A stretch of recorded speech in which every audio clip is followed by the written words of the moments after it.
ఇంట్లో ఎవరైనా ఉన్నారా? ఒకరోజు ఒక దెయ్యం రైలు పట్టాల మీద కూర్చొని ఆలోచిస్తూ ఉంటుంది. ఎందుకంటే ఆ దెయ్యం చాలా ఒంటరిది. ఆ దెయ్యానికి ఎవ్వరు తోడు ఉండరు. కాబట్టి ఆ దెయ్యం నాకు కూడా ఎవరైనా ఈ జీవితంలో తోడుంటే బావుండు.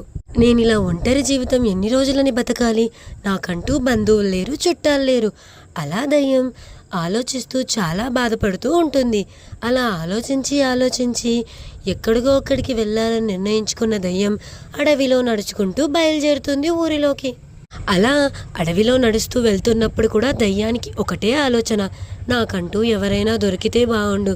ఈ ఒంటరి జీవితం, కనీసం నాకు ప్రాణం బాలేనప్పుడు కూడా నన్ను చూసుకోవడానికి ఎవరు ఉండరు అన్న బాధ ఇవన్నీ దయ్యానికి ఎక్కువైపోతాయి. అలా ఊర్లోకెళ్ళి ఒక ఇంటి ముందు కూర్చొని దయ్యం ఏడవడం మొదలు పెడుతుంది. ఆ ఏడుపు విన్న ఆ ఇంట్లో చిట్టి పిచ్చుక, బుజ్జి పిచ్చుక ఎవరా ఏడుస్తున్నారా అని చెప్పి బయటకి వస్తారు. బయటకి వచ్చి చూస్తే దయ్యం ఏడుస్తూ ఉంటుంది. ఏడుస్తున్న దయ్యాన్ని చూసిన చిట్టి పిచ్చుక, బుజ్జి పిచ్చుక ఎందుకు ఏడుస్తున్నావు, ఏం జరిగింది అని అడుగుతారు. అప్పుడు దయ్యం చాలా బాధతో, చాలా దుఃఖంతో ఏడుస్తూ, నాకంటూ ఎవ్వరూ లేరు, నేను ఒక అనాథని, నాకంటూ ఒక కుటుంబం ఉండాలని కోరుకుంటున్నాను అని దయ్యం చాలా బాధతో, చాలా దీనంగా అడుగుతుంది. దాంతో జాలిపడిన చిట్టి పిచ్చుక, బుజ్జి పిచ్చుక, నువ్వు మాతోనే ఉండు, ఈ రోజు నుండి మా కుటుంబ సభ్యురాలనే ఉంటావు అని దయ్యానికి నచ్చ చెప్తారు.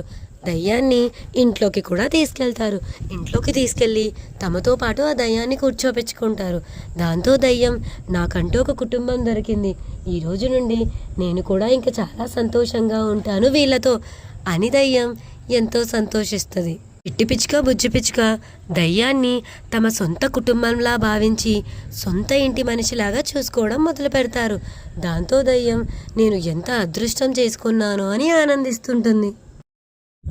ఇంట్లో ఎవరైనా ఉన్నారా?